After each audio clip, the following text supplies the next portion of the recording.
Hey, eighth grade. I'm sorry I can't be with you today.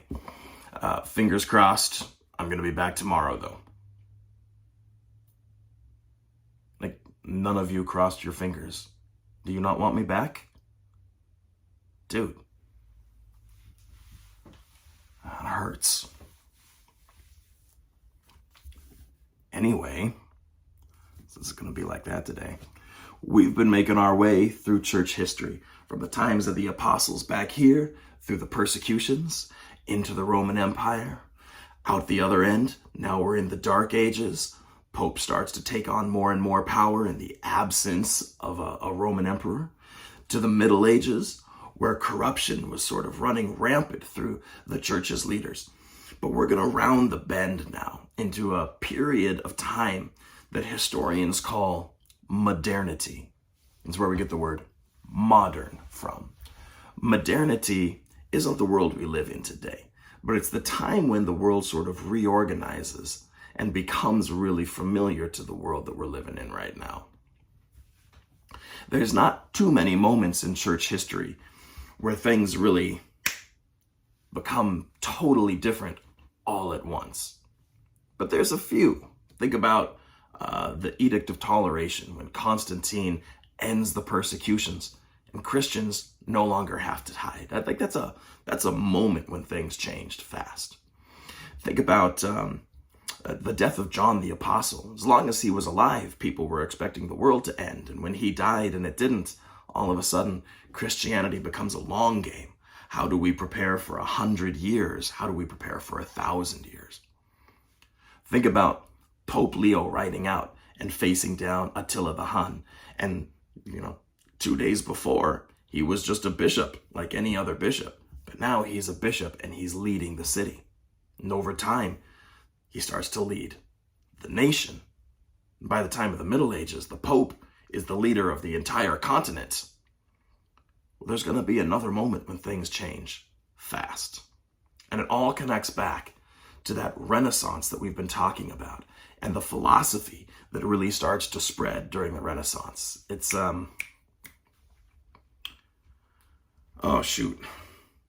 what's the word? Tyler, what's the philosophy that was really popular in the Renaissance? Humanism. Yes, thank you. There we go. Okay. That's very helpful. Humanism, spreading like wildfire. And in simplest terms, humanism is just,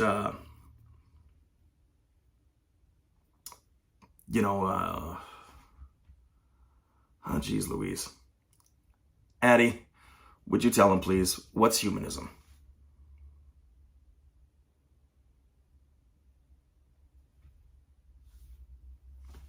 Okay. Yeah.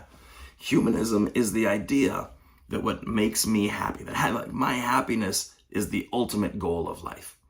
So what makes me happy is morally good. And humanism has its strengths and its weaknesses. On the one hand, we get democracy from humanism. What kind of government are we going to have? The kind that makes the most people happy. But it has its drawbacks too, because if happiness is the ultimate goal, then what makes me happy, peace and quiet, might be different than what makes my neighbor two door down happy. They like big, loud parties in the backyard and make a noise until 3 o'clock in the morning. But in a truly humanist society, my happiness and his happiness have to be equal to each other, of equal value to everyone. So sometimes we have these conflicts in a humanist society. That's going to matter in a minute. Just hold on to that. The first really great humanist experiment was when a bunch of settlers in the New World, colonists here, said, we are no longer happy to be ruled by a feudal monarch of the old world in Europe over there. That's not making us happy anymore.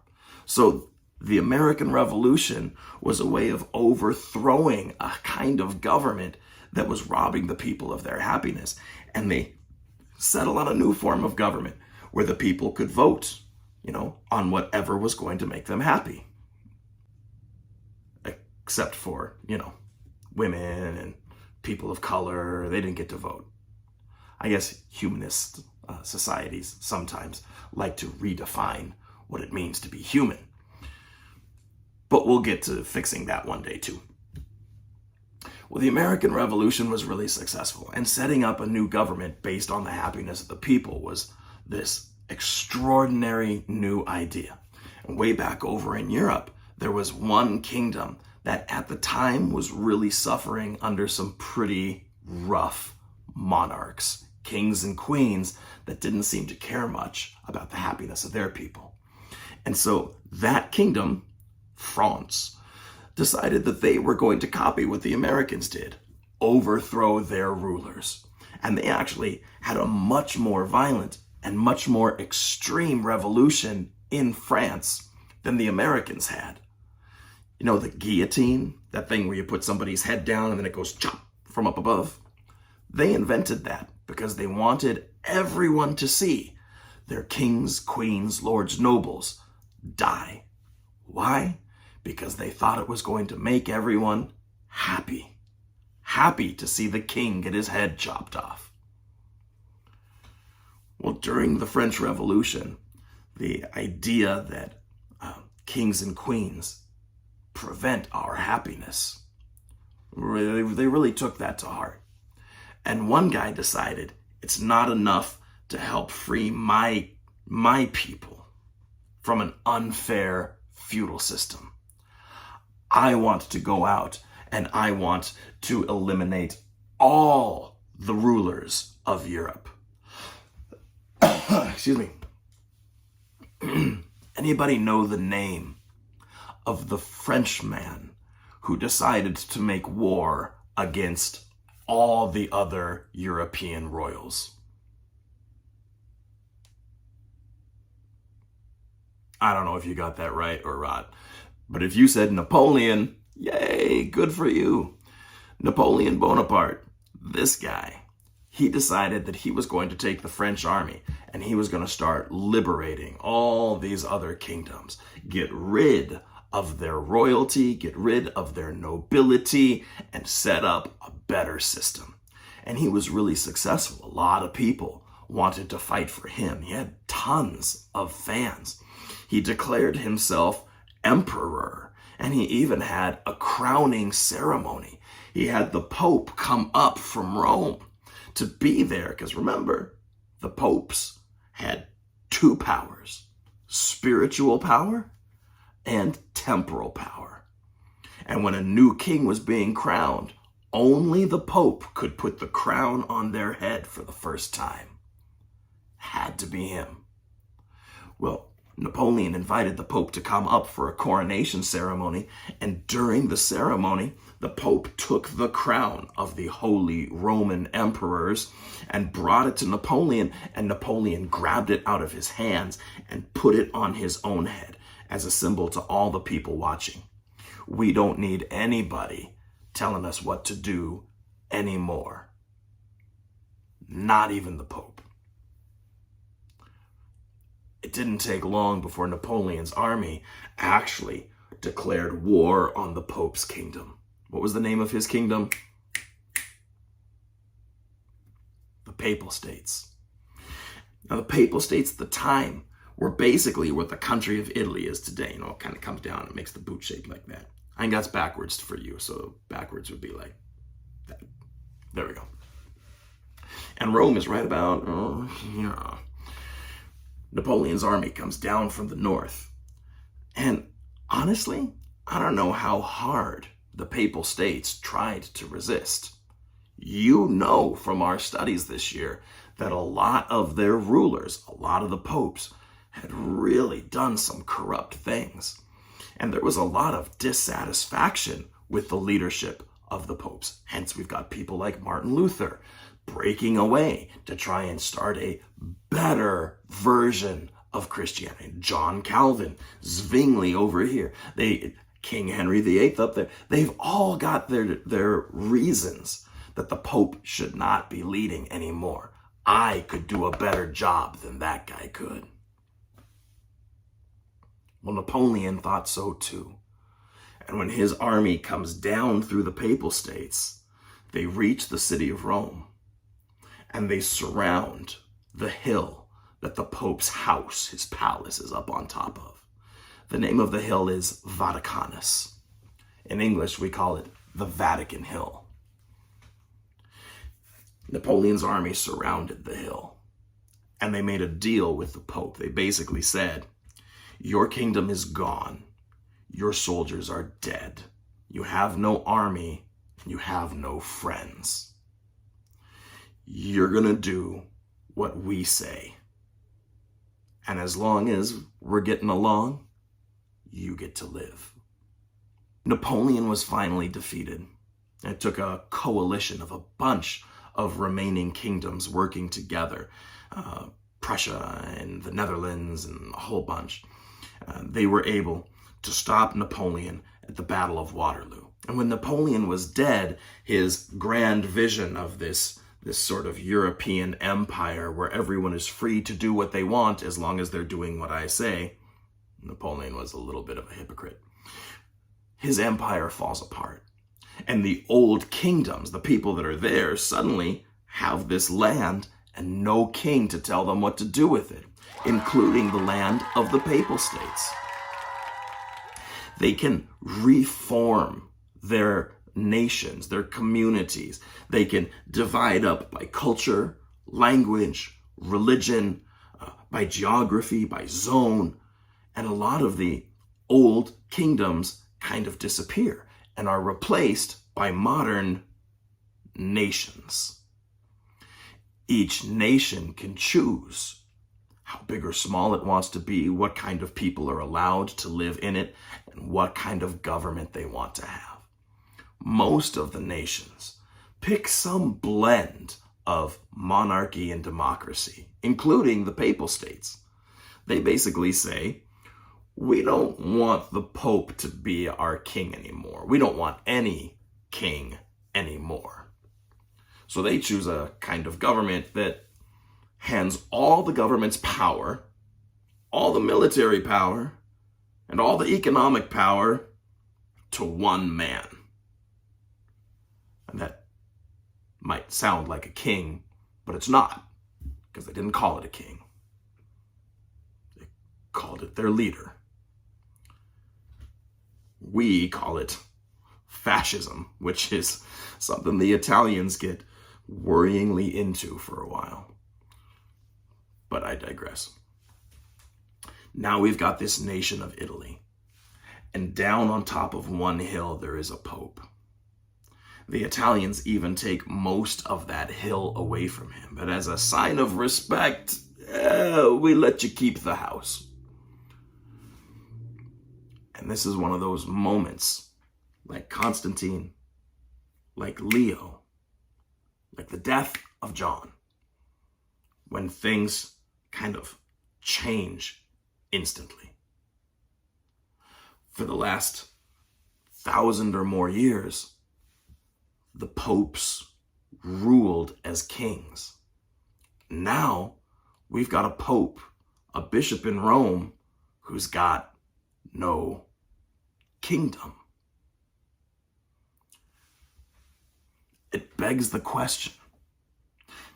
Now, I can't overstate how different it is for us in the 21st century. We're used to we're comfortable with the image of Pope Francis. He's kind of quiet and gentle, and he kind of looks like a grandpa. You could almost snuggle up with him. But that's not what the popes used to be. The popes were warriors. The popes had an army that they could turn against any kingdom that wasn't obedient or faithful. And now we've got a pope who seems to be powerless.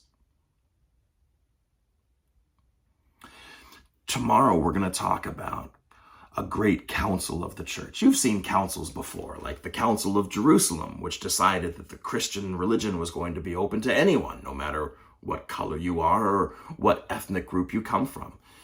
You've seen the Council of Nicaea, where the bishops met to really clarify what it means to be Christian.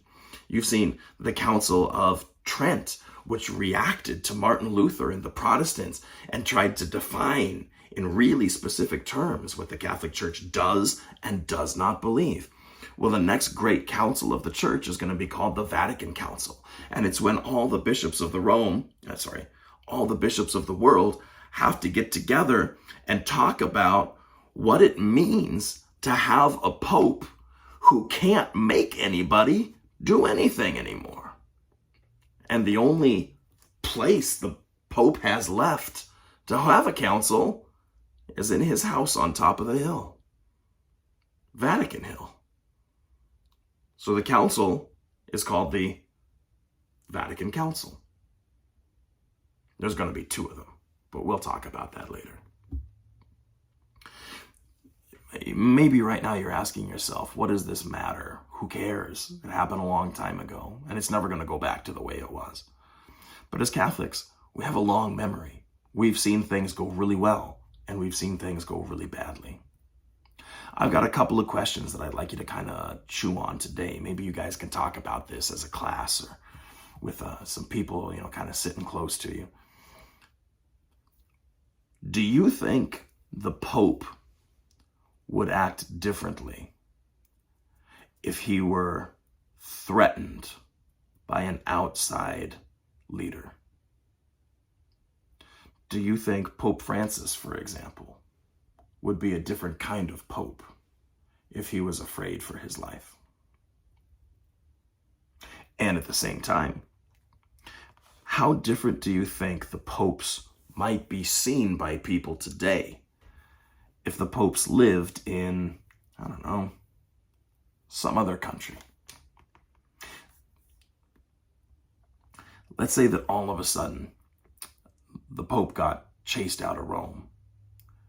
Do you think the Pope would be seen differently if he took refuge in Washington, D.C., a safe place where he can lead the church from there?